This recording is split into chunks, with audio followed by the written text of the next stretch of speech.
How's it going, guys? Lewis House here with SportsNetworker.com, and got a little insider scoop today from Brian Cuban, who's the brother of Mark Cuban, who owns the Dallas Mavs. He's going to tell us a story about how the Mavs were actually bought and why it almost did and did not happen. So, Brian, how's it going? Lewis, good to be with you here at Sports Media 360 Conference. Yeah, it's been a fun day. Doing a little speaking, Yeah. social media.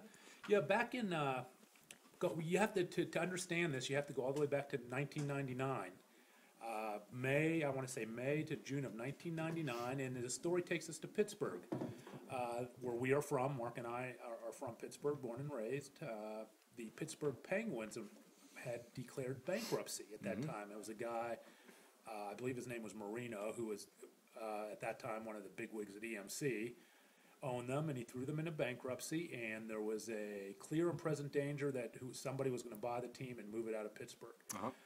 So Mark was a huge Penguins fan. I'm a huge Penguins fan. We're a huge Steelers fan. We're a huge Pirates fan. We're true loyal Pittsburghers. Sure. And he, He was about to buy it, right? well, what happened was I sent Mark an email saying, along the lines, if I try to remember, do you have any interest in this? And he emailed me back saying, do you know anyone? So I contacted a buddy of mine named Mark Hake, a lawyer in Pittsburgh, and had him make some phone calls for us, and we got and get us to the right people.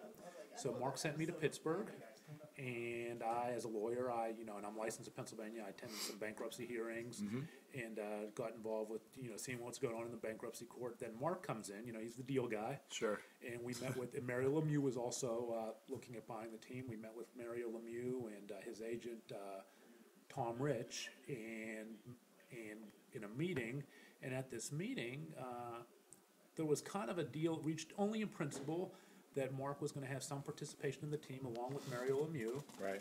And we actually went to a meeting at Mario Lemieux's house, and we're coming back from the meeting at Mario Lemieux's house, and Mark's talking. I believe he was actually calling and making arrangements to have the finances, do the finances. And I'm like, yes, I'm moving back to Pittsburgh.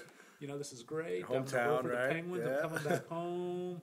And this was like on a Friday night, Friday evening. We were at Mario Lemieux's house, and the next morning, changed his mind. Calls it off. Called it off.